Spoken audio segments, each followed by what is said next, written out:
Ah, Bom, pessoal, vamos dar início ao nosso webinário de hoje. Muito boa noite a todos. Presidente Evaldo, por favor, dê as boas-vindas em nome da academia. Em seguida, eu faço a apresentação do nosso palestrante de hoje.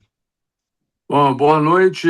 Agradecer o Gasper aí pela presença e por trazer aqui ensinamentos muito importantes. Você que tem um trabalho muito relevante na área do agro, né, da agricultura, e nós estamos aqui na nossa Academia Brasileira de Ciência Agronômica, sempre nesses momentos de reflexão sobre o que está acontecendo, os caminhos que nós temos que trilhar para nós continuarmos sendo um país com a pujança agrícola que nós temos hoje, né? E você tem sido dado uma contribuição relevante nesse sentido. E o Décio, a gente aproveita para agradecer também, porque ele tem trazido as pessoas mais relevantes aqui para essa discussão conosco, né? E, às vezes, por uma questão de horário, nós temos uma frequência não tão pungente, mas a gravação depois é vista por quase todos os membros da nossa academia. Há um interesse muito grande na sua palestra e todas aquelas que o Décio tem trazido, pela relevância do momento, né? E porque nós precisamos achar caminhos melhores para a nossa agricultura e para o nosso país. Então, nossos agradecimentos aqui. Fica com a palavra, então, por favor. Muito obrigado, presidente Evaldo. Bom, com prazer, eu vou apresentar uma figura que não precisa nem ser apresentada, que eu tenho a honra de conhecer há muito tempo, de ter sido amigo, ter trocado muito diálogo com ele, que é o José Garcia Gasques. O Gasques é colega nosso, formado pela Exalc. Ele tem o mestrado em Economia Rural na própria Exalc e fez o doutorado em Economia na FIP-USP. O Gasques, apesar de pertencer ao IPEA, militou por muito tempo no Ministério da Agricultura e tem sido aí um parceiro constante de pesquisa, de papers, de artigos da Embrapa. Então, nós convidamos ele para fazer a apresentação de um tema que ele tem se dedicado muito nesse tempo em que ele tem trabalhado no Ministério da Agricultura. Esse paper foi apresentado no Congresso da Sober, eu achei muito interessante, por isso pedi para o Gasques nos apresentar aqui. E o seu parceiro de paper, aí, o Pedro Abel, que é companheiro nosso da ABCA, assim que o Gasques terminar, eu pedi que ele seja o primeiro debatedor e faça aí inicie a discussão, um debate. A mecânica é a mesma de sempre. Quando terminar a apresentação do Gasques, terminar a fala do Pedro Abel, fica aberto para qualquer um dos confrades, confreiras e outros assistentes para conversarem diretamente com o Gasques. É só levantar a mão aqui que a gente passa a palavra. Gasques, por obséquio, muito obrigado por ter vindo, a palavra é sua. Boa tarde. Inicialmente, eu queria dizer que é um prazer estar aqui e espero que tudo corra bem. Eu queria agradecer ao convite, primeiro à Embrapa, né, por propiciar essa oportunidade de fazer essa apresentação, ao Décio, que também é um companheiro de longa data. Eu me lembro, Décio trabalhou uns tempos aqui em Brasília, e nesse tempo foi muito útil, foi muito legal. A gente manteve um relacionamento muito agradável. E também agradeço aos colegas nossos que são aí, aos colegas da academia, e o Rivaldo, especialmente, e muito prazer em conhecê-lo. Finalmente, agradeço ao Pedro, o Pedro é meu colega aqui, meu amigo aqui de Brasília, e a gente tem se falado bastante, conversado bastante. Então, eu também queria agradecer o fato de ter encontrado ele aqui hoje. Muito obrigado. Acho que posso começar, Décio? Pode começar. Bom, Eu vou fazer uma apresentação não longa, mas curta, né? Mas eu queria começar dizendo que esse trabalho ele faz parte, a gente considera como parte de um trabalho que a Embrapa vem fazendo. A Embrapa tem um corpo grande de técnicos e, essa área, eu não sei há quanto tempo, mas acho que é, esse ingresso nessa área de meio ambiente, tudo, apesar de não ser nova, né? Ela tem trazido, pelo menos pelo que a gente tem conhecimento, a produção de trabalho, de coisas importantes. Então, eu diria que esse trabalho que vou apresentar faz parte do estudo da Embrapa. Foi criado, e acho que foi em 2026, 2025, foi criado um grupo de trabalho na Embrapa, sob a coordenação do Pedro e da Rita de Cássia, e esse grupo de trabalho chamava PTF ambiental. Então, esse trabalho que eu vou apresentar, ele também faz parte dessa ideia da PTF ambiental. Tá? Bom, o trabalho com variáveis ambientais, ele, as maiores dificuldades do trabalho são duas dificuldades que a gente considera maiores: a mensuração da variável ambiental e a quantificação.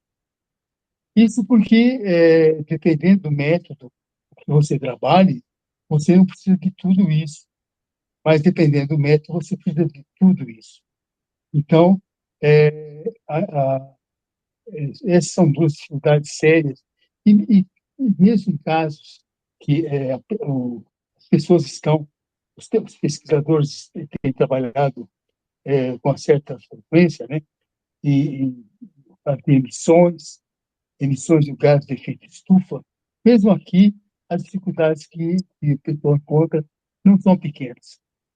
Eu mesmo, juntamente com a SAD, lá de Campinas, a gente tentou fazer algumas coisas nessa área, mas a gente foi muito barrado por falta de informação relativa às emissões. Então, esse é um problema que eu queria levantar. Bom, entre os órgãos que trabalham com questão ambiental, acho que o que tem trazido uma maior contribuição, tem mais trabalhado nesse sentido bem empírico, assim, de tentar quantificar e mensurar variáveis, é a OCDE, Organização para a Cooperação e Desenvolvimento Econômico. A OCDE tem se dedicado bastante a essa área. E 4 anos atrás, ela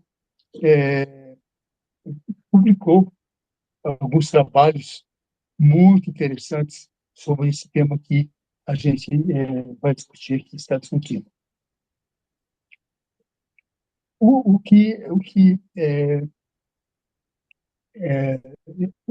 a OCDE, eu queria chamar a atenção também, que ela tem trabalhado com suporte técnico do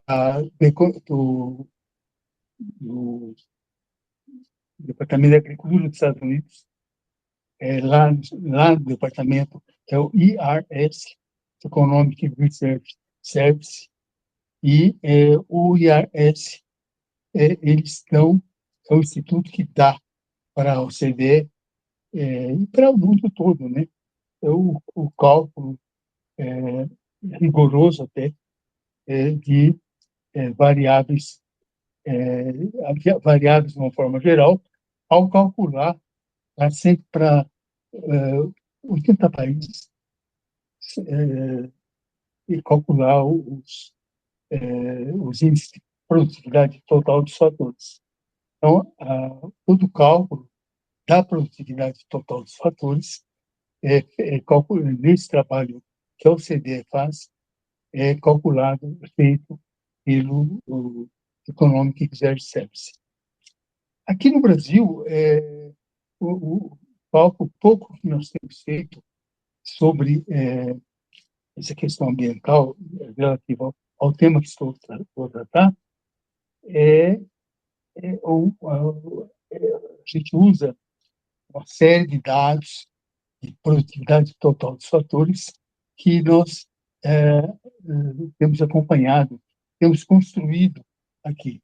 Nós temos uma série de 49 anos que essa série, através dela, ela serve de base para fazer esse estudo, por exemplo, do efeito de variáveis ambientais.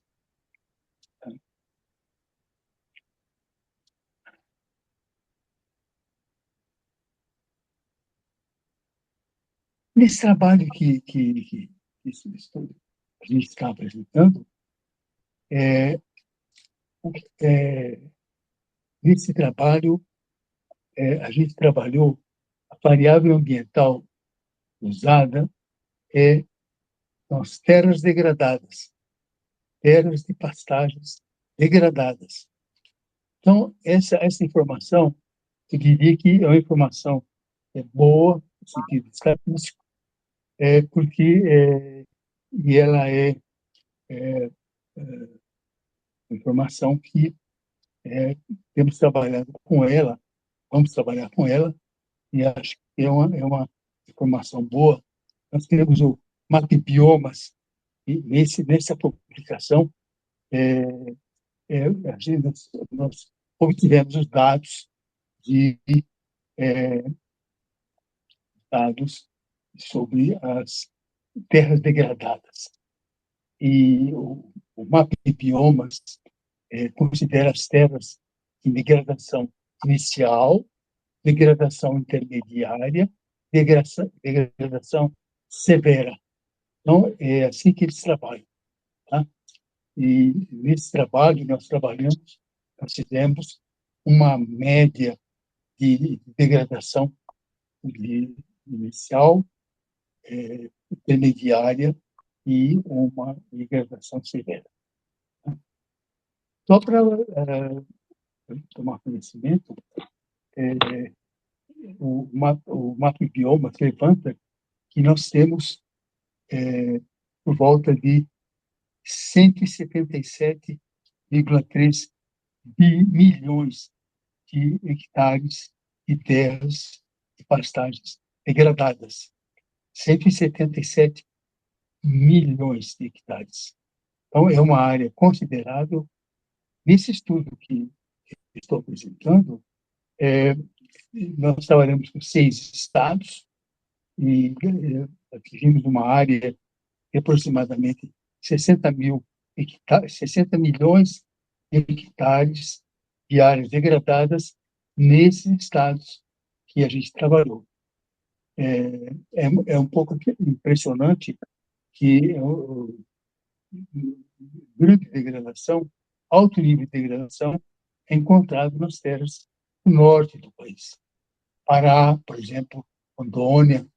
Então, é interessante porque são estados, digamos assim, estados da fronteira até, e já se encontram em nível de degradação bastante elevado, em alguns casos.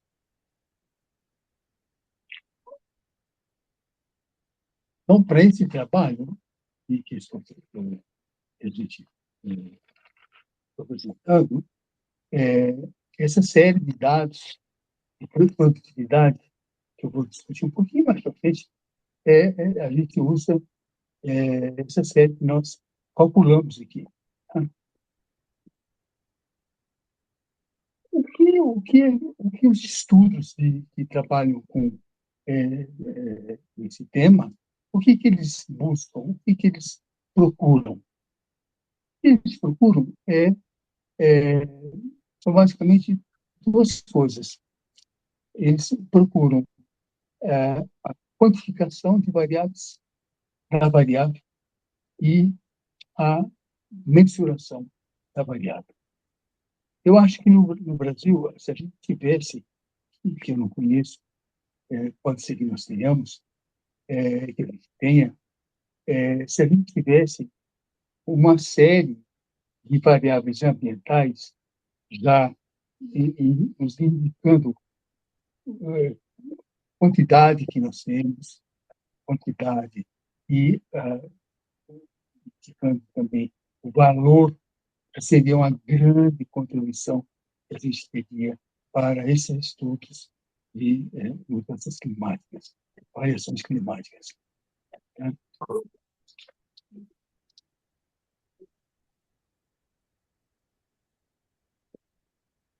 Então, o que a gente pode dizer é que então, a variável ambiental nesse trabalho, só repetir, é a variável de pastagens degradadas. Essa é a nossa variável ambiental. Poderia ser outra, desde que a gente tivesse a definição dela do modo que nós precisamos. Né? Essa variável ambiental, áreas degradadas de pastagens, segundo o mapa de biomas, a gente tem todas as informações que nós precisamos para calcular isso que nós vamos calcular. Tá? Bom, a gente, o suporte, ou a estrutura que é dada para calcular a equação, tá, das variáveis ambientais é o suporte que nós obtemos quando a gente calcula a produtividade total dos fatores. Então, as fórmulas que eu vou apresentar daqui a pouco, a fórmula de Cronquist, ela dá o suporte que a gente precisa para calcular depois o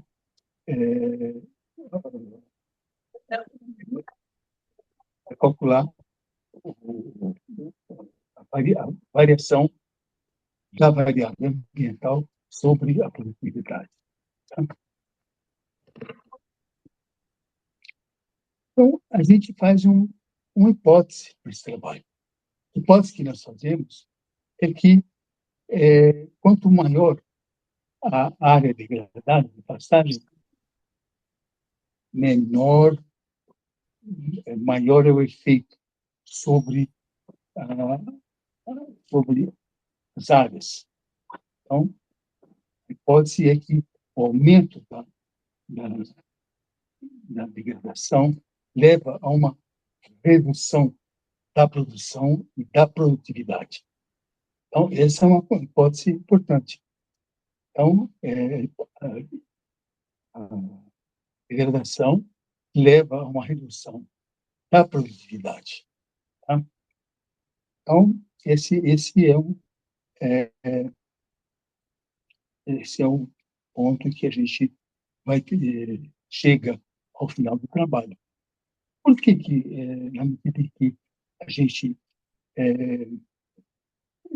por que à medida em que se aumenta ou aumenta a degradação de áreas, por que cai a produção? Isso acontece porque quando ocorre um aumento da degradação, há um processo uma pressão sobre as terras boas, as terras em boas condições. Por quê? Porque, na verdade, o mercado de terras é afetado. Aumenta a degradação, a quantidade de terras disponíveis se reduz. Então, o preço das terras disponíveis aumenta e, por isso, nós temos uma redução do rendimento e uma redução do valor da produção também. Tá? Então, é por essa razão que, né, na hipótese que nós fazemos, onde a degradação leva a uma redução da produtividade, por exemplo, aqui, isso acontece porque, à medida que a degradação aumenta, a degradação aumenta, nós temos uma redução da quantidade de terra disponível, as terras disponíveis passam a ser mais procuradas. Então, isso faz com que o seu preço se eleve. E nós temos, então, uma redução da produtividade, do rendimento. A roda não.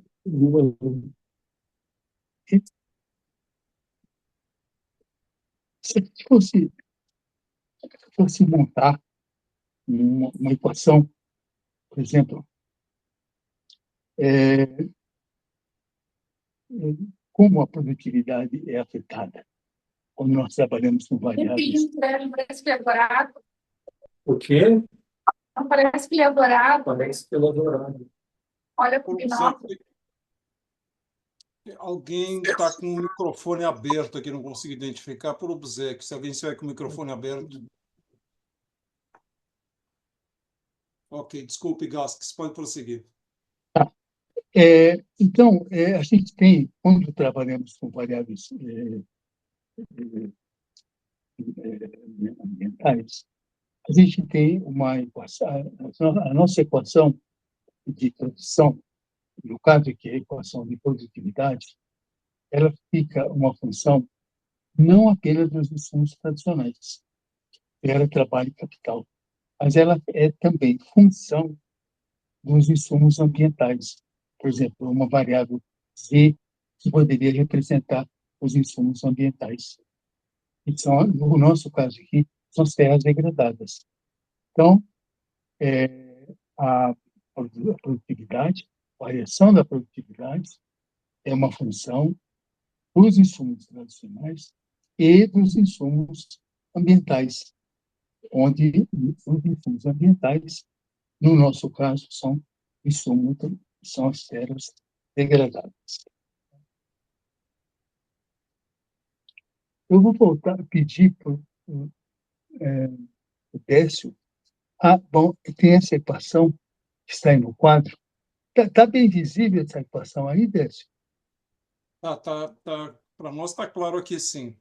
Você quer Tá manter claro. nesse slide ou quer ir para o próximo, Gaskes? Não, eu acho que eu vou usar esse e outro, tá? Outro slide. Nós Pode deixar aí. Tá? estamos com o slide do índice de Tornquist. Tá. Então, esse, só uma explicação, esse índice, ele significa que a variação da produtividade, a produtividade total dos fatores, é igual à variação do produto sobre a variação dos insumos. Só que eu queria chamar a atenção para o seguinte aí. Essa variação do produto, vejam que ela tem um expoente. Esse expoente é S1 e S2 depois. Esse expoente, embaixo, no insumo, ela tem também um outro expoente, que no caso, C1 e C2. Estou abreviando aqui, porque para mim não está tão claro aqui a figura. Mas essa é a ideia. Então, significa que o numerador ele é ponderado. O numerador que se refere aos insumos é ponderado e o denominador que se refere, O numerador se refere ao produto enumerado e ponderado, e o numerador que o número que aparece no denominador, referente aos insumos, ele também é ponderado. O que significa isso? Significa que cada produto e cada insumo, eles entram, que é feito pela sua participação, pela sua importância. Por exemplo, no caso do produto, cada produto entra na fórmula pela participação do produto, daquele produto, no valor da produção. E no caso de insumo, digamos, trabalho. Trabalho entra na equação de acordo com a participação do trabalho no custo de produção. Então, Guedes, por favor, você abre para mim a outra fórmula.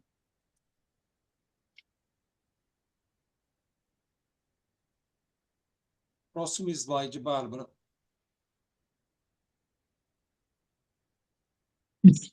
Esse está menos claro, mas eu vou tentar explicar assim mesmo. Então, essa fórmula, ela é a fórmula de Thorne-Kist transformada. Então, nós pegamos a equação anterior e aplicamos o logaritmo. Então, essa equação aí é uma equação que depois pode dispor a cópia do Décio, é uma equação onde a fórmula inicial do índice Thorne-Kist, nós transformamos em logaritmo para poder fazer os cálculos. Tá? Então, ela está mostrando que a variação da produtividade é função da variação do produto e da variação dos insumos. Tá?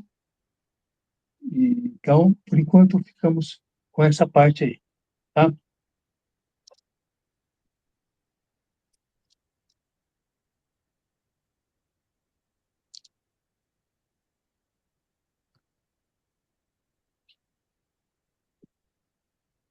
Como fica, então?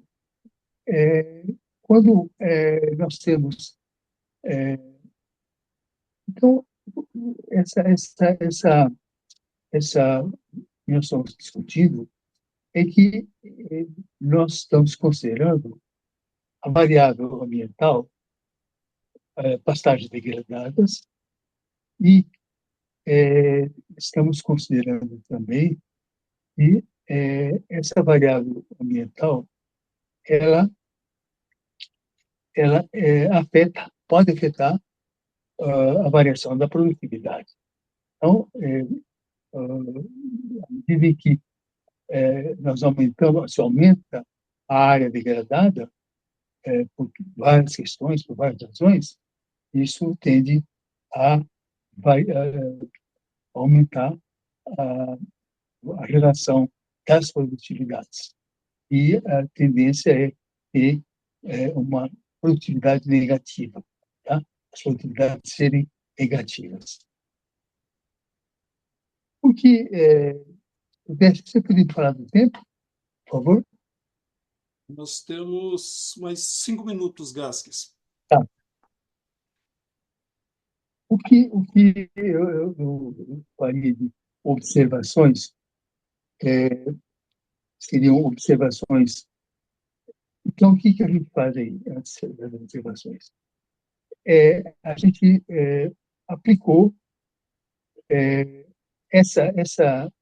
o índice de Thorne-Kist ao nosso problema de passagens degradadas. Então, o que eu vou fazer agora é falar alguns resultados que a gente obteve no nosso estudo, considerando que a variável ambiental são as áreas degradadas. Então, o primeiro resultado foi que a produtividade tem um crescimento negativo. Tá? Então, todos os testes que foram feitos mostraram que a produtividade quando a gente introduz a variável ambiental, ela é negativa. Tá? outro resultado foi que essas variáveis, as variáveis ambientais, quando elas existem, nós temos custos adicionais, custos mais altos, tá? Ela exige várias atividades que acabam aumentando os custos. Quanto a terra não está sendo usada, já é um custo, tá? Então, a variável ambiental, quando presente, nós temos aumento dos custos, né, com aquela atividade. E também, uma outra observação é que,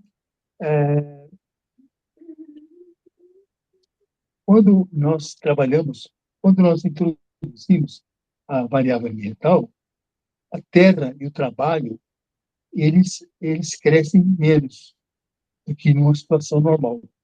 Então, nós temos uma situação normal da produtividade. Ao introduzir variável ambiental, a produtividade da terra e do trabalho diminui, e com menores pelo fato de ter introduzido variável ambiental. Acho que vou parar por aqui, viu, Décio? Deu para dar uma explicação mais difícil acho que de acompanhar, de certo modo, porque eu me entendi muito ao trabalho, assim, os resultados, tal. Mas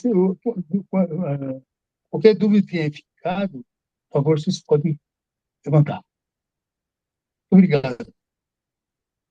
Nós que agradecemos, Gasques, e, por sinal, passou rapidamente por aqui enquanto você falava, nosso amigo comum, Boanaim, que te mandou um grande abraço e disse que, infelizmente, só vai poder assistir a gravação porque ele tem aula no Unicamp agora às 19 horas. Tá bom, obrigado. Confrade Pedro Abel, gostaria que você fosse o primeiro debatedor da apresentação do Gasques e já te coloco uma provocação. Como esse estudo de vocês, Gasques, você, o restante do time, como é que você vê que os resultados dele podem interferir em políticas públicas e na decisão dos investidores privados? Bom, primeiro, obrigado pelo convite, companheiro Décio, e falar depois do Gasques é difícil, né? O Gasques é uma referência mundial nessa questão de produtividade. E o grande mérito do Gasques, além de ser uma referência, é que o Gasques foi persistente. O Brasil tem uma das melhores séries do mundo de produtividade agrícola, graças ao Gasques. Bom, como que isso reflete na questão do investidor e no desenvolvimento do Brasil? Bom, primeiro, produtividade, o gás que não citou, mas ela pode ser decomposta em produtividade da terra, mão de obra e do capital. A produtividade agrícola do Brasil nos últimos anos, nos últimos 40 anos, cresce mais do que o dobro da média mundial, né? Isso é um feito enorme. Então, era preciso a gente entender um pouco isso, aonde a gente chegou hoje e para onde essa nossa agricultura vai. Produtividade, tem um amigo de Cruz das Almas, o Clóvis, esqueci, é tão amigo que eu esqueci o sobrenome dele, hein? Mas ele costuma falar, produtividade não é tudo, mas é quase tudo. E os países o mundo nos últimos 30 anos aí, não deu muita bola para a produtividade. As economias cresceram por conta de China, cresceram por conta de outros fatores, e eles não deram muita bola para a produtividade. Tudo que fazia dava certo, dava lucro, né? Então, ninguém prestou muita atenção para isso. E esse trabalho de produtividade ficaram relegados aí. E aí um feito do Gasques é a persistência dele se manter. Vários desses países, e o melhor exemplo do mundo, caíram no que eles chamam a armadilha da renda média.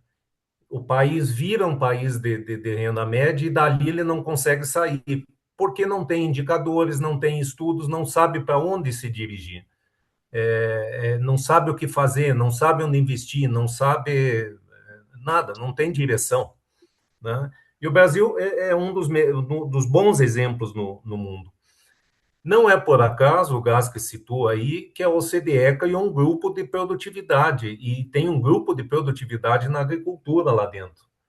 E eles tentam, a todo custo, incorporar as tais das variáveis ambientais. A primeira que eles estão batendo em cima é a emissão dos gases de efeito de estufa.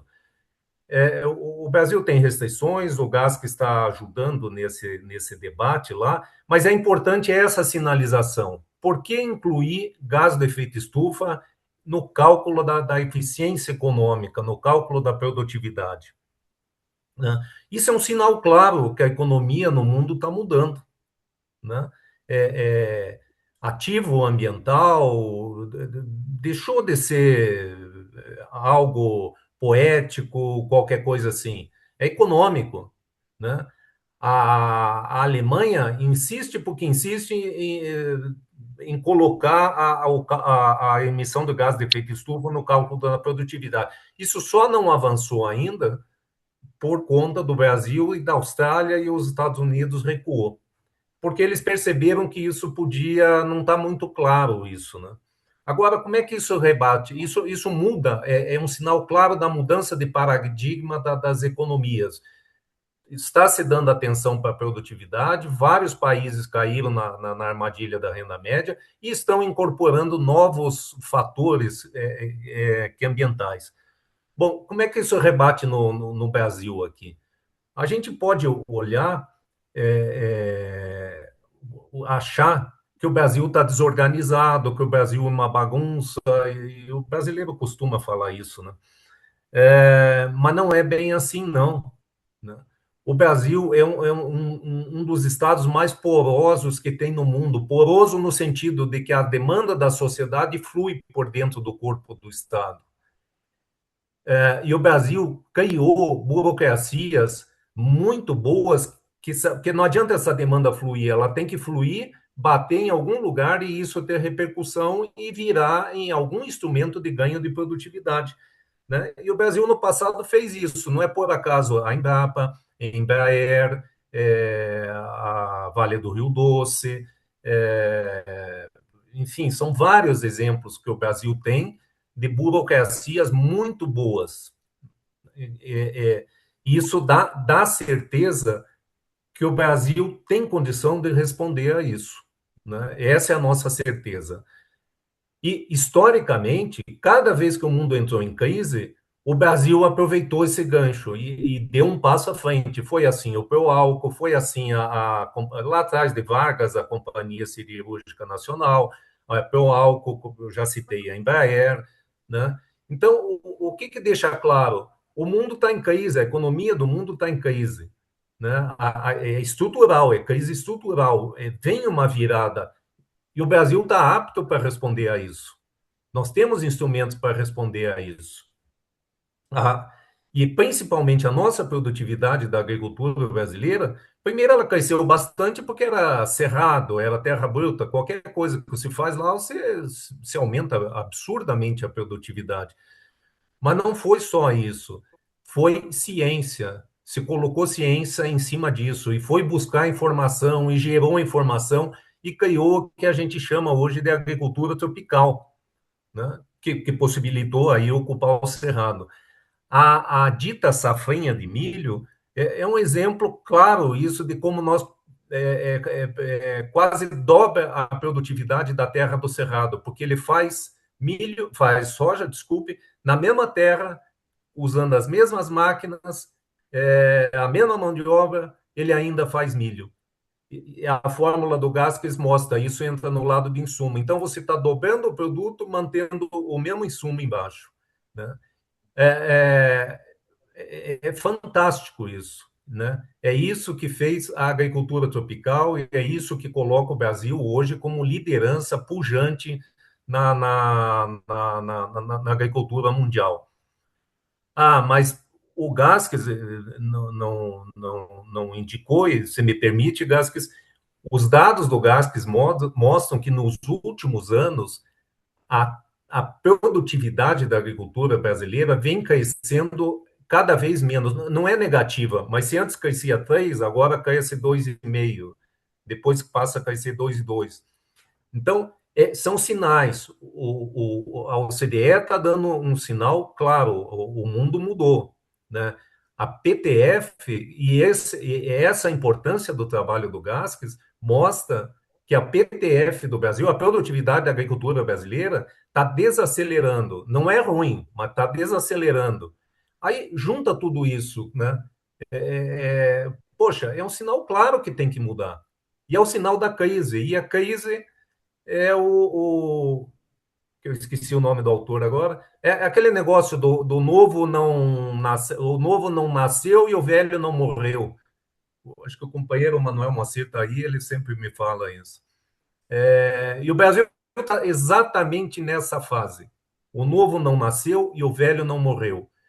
Nós temos hoje um etanol de milho, uma safrinha de milho que leva ao etanol de milho, né? E o etanol de milho, o que é? Nós temos uma oferta abundante de milho, nós temos uma produtividade altíssima, a nossa produtividade de milho, né? Porque isso, nós estamos usando a mesma terra, a mesma mão de obra, etc. Então, nós estamos partindo do etanol de milho, significa a decomposição da biomassa. Vender milho, grão, é uma coisa. Partir esse milho e vender componentes qualificando esse milho é outra coisa, né? Esse é o sucesso do etanol de milho, né? É uma conjunção, vocês vejam que são duas trajetórias, é uma conjunção do pró-álcool lá atrás, do etanol da cana. Nós desenvolvemos todo um ambiente para a produção de biocombustíveis, produção de etanol, fruto de uma burocracia, de um Estado poroso e de uma burocracia muito bem qualificada que teve lá atrás. E agora, e paralelo a isso, nós desenvolvemos também um projeto de ampliação da agricultura no Cerrado, com ganhos, que é a agricultura tropical, com ganhos de produtividade altíssimos. Essas duas trajetórias se encontram agora. Não é por acaso isso, né? Isso lá atrás, se for olhar lá atrás, se sabia que ia acontecer uma hora, não exatamente assim, mas isso ia acontecer. E o que nós estamos juntando duas trajetórias e que nós temos condição de fracionar, de decompor a biomassa do milho, né? E passar a vender produtos mais específicos. Isso. Tem um Deu um áudio negócio vazando aqui. aqui. Hã? Tem um áudio vazando aí de algum colega. Então, se no passado nós criamos uma estrutura de pesquisa, etc., ocupar o cerrado, o foco ali era a produção de biomassa. Então, nós tínhamos focos muito claros. A Embrapa é um exemplo disso. A Embrapa sempre foi, o core da Embrapa foram os programas de melhoramento e os programas de solos. Mas isso se esgotou, porque o mundo está mudando, né? Nós estamos em crise, nós temos que achar o outro caminho. E a agricultura brasileira está batendo cabeça. Mas nós temos já um exemplo claro aí, o etanol de milho. Qual é o caminho? Né? É decompor biomassa. Então, nós precisamos nos alinhar de novo para seguir nessa trajetória de qualificação da biomassa. E a gente tem chamado isso, em alguns artigos, de bioeconomia ampliada, porque isso deixa de ser só ciência agronômica. Ciência agronômica, melhoramento, solos, fitopatologia, etc., é o core. Se não tiver, se a gente relaxar nisso, aí esquece, né? E foi a palestra que o Boinain deu para vocês aí, né? Então, esse é o core. Nós não podemos abandonar isso. Agora, junto a isso, vem gestão, né? A safrinha já exige gestão, o ILPF exige gestão. O etanol de milho, então, exige uma gestão maior ainda. Então, nós precisamos incorporar gestão a isso. E gestão, basicamente, é dados. Não é por acaso que o mundo IA e etc. tá fazendo sucesso, né? Então, como é que o investidor vê isso? Uma oportunidade enorme, enorme, enorme, enorme, de um mundo que está mudando numa direção, sinalizando para um caminho e que o Brasil está alinhado nesse caminho. Cabe a nós sair da crise e a gente vive, e quem é da Embrapa sabe a angústia que a gente vive dentro da Embrapa, da bateção de cabeça lá, né? A Embrapa pulverizou muito seus projetos de pesquisa. No passado, 60 e tantos por cento, 70% do custeio da pesquisa da Embrapa eram programas de melhoramento. Melhoramento que incluía semente, fitopatologia e etc. Hoje, isso aí caiu para 29%. É ruim? Não, não é ruim. A realidade é essa. Aí pulverizou. Nós temos N outros programas, tá pulverizando o recurso. Talvez a gente esteja demorando para se achar. E a gente vê claramente na Embrapa que 2015 é um ponto de inflexão. Em 2015, a Embrapa bate cabeça e não consegue se achar ainda. Mas vai se achar. É óbvio que vai se achar. O Estado brasileiro, apesar das críticas que a gente faz, é muito bom, né? Nós temos uma burocracia muito qualificada. E o investidor está olhando isso lá fora, né? Está olhando, está doido para vir para o Brasil, né? E a hora que vier o investidor lá de fora vier colocar dinheiro no Brasil aqui, né? É óbvio, as coisas vão se arrumar, isso aí vai caminhar, né? Perfeito. E era isso. Perfeito. Muito obrigado, Pedro Alberto, por completar a brilhante apresentação do Gasques. Nós temos aqui aproximadamente 15 minutos e vamos abrir para perguntas. Eu tenho uma primeira pergunta aqui no chat da Daniela Souza e ela pergunta aí ao Gasques. Gasques, endogeneizar as variáveis ambientais tem implicações para as respostas que podemos esperar do indicador. Em países menos desenvolvidos, trazer estas variáveis ambientais para o cálculo poderiam penalizar o produto final se compararmos com o produto final de economias desenvolvidas. Eu pergunto, pois sei que a OCDE usa modelos como a PTF, mas, e aí vem a pergunta, Gask, não estaríamos importando um modelo quantitativo que poderia penalizar países menos desenvolvidos? Eu acho, eu acho que sim. É, o fato de que é, é, a gente a- temos que tomar cuidado com relação às variáveis ambientais, sabendo bem a dimensão delas, o efeito que elas podem trazer, mas saber que as variáveis ambientais, elas introduzem vários pontos que acabam não sendo muito favoráveis, como eu mencionei aqui, aumentam o custo de produção, em certos casos, etc. Então, eu acho que é, é uma coisa que nós temos que olhar, a introdução da variável ambiental, temos que olhar e fazer com que ela atue, vamos supor, no contexto em que está sendo estudado, de uma forma que é, é, não afete diretamente, não afete tanto as nossas outras variáveis. Então, é um cuidado que tem que se tomar. Isso pode se demonstrar. Eu queria mostrar isso, como é que isso pode acontecer, mas acho que é uma coisa que tem que ter a preocupação.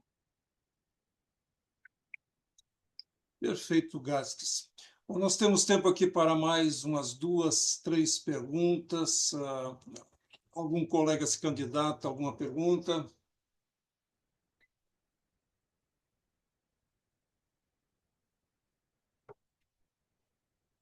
Eu não estou vendo nenhuma mão levantada aqui. Posso fazer um comentário, Décio, para o comentário do Pedro? Pois não.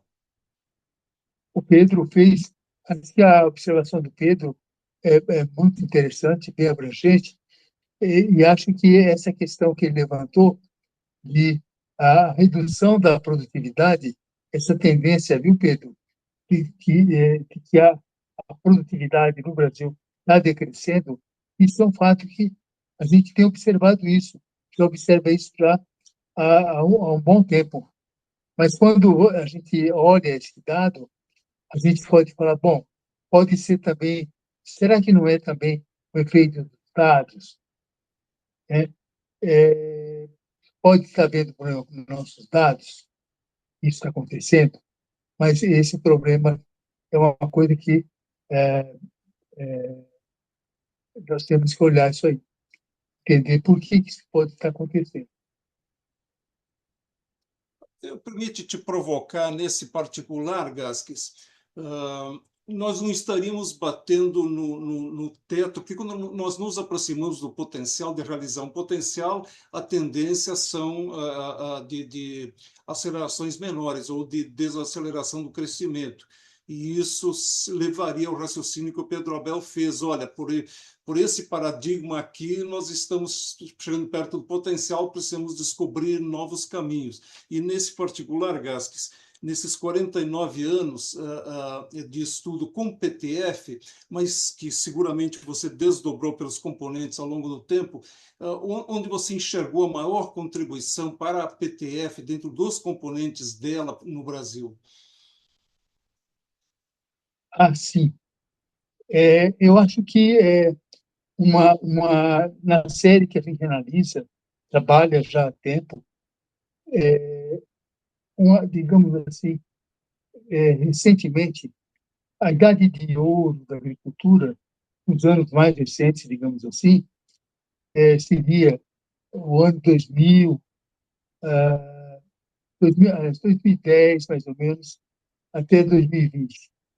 Esse foi um ano que foi um ano muito importante para a agricultura e os indicadores tiveram excelente desempenho. Então, em termos de, houve começou-se a abrir novas linhas de financiamento do crédito rural, etc. Então, isso faz com que nós tenhamos tido, né, um desempenho muito favorável da agricultura nesse período. Então, aí, nesse caso que está se falando os investimentos, o crédito de investimento foi via BNDES, por exemplo, ele foi acionado, bastante acionado, começou a ser acionado a partir dos anos 2000, e então ele teve uma grande importância também, né? Perfeito.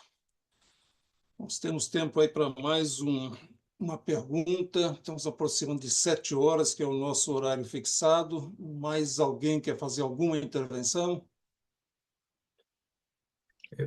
Só complementando o Gasques ali, Décio, nós estamos estagnando a produção dentro da porteira, né? Nós temos que passar a ganhar no fora da porteira. E eu trago o etanol do milho, é um bom exemplo de como a gente passa a ganhar mais. Então, o Brasil tem que passar a olhar para isso agora. Não significa abandonar a produção primária, porque sem ela, ela é a base, né? Mas nós temos que passar a olhar para fora da porteira, como agregar valor a essa produção para manter o negócio de pé.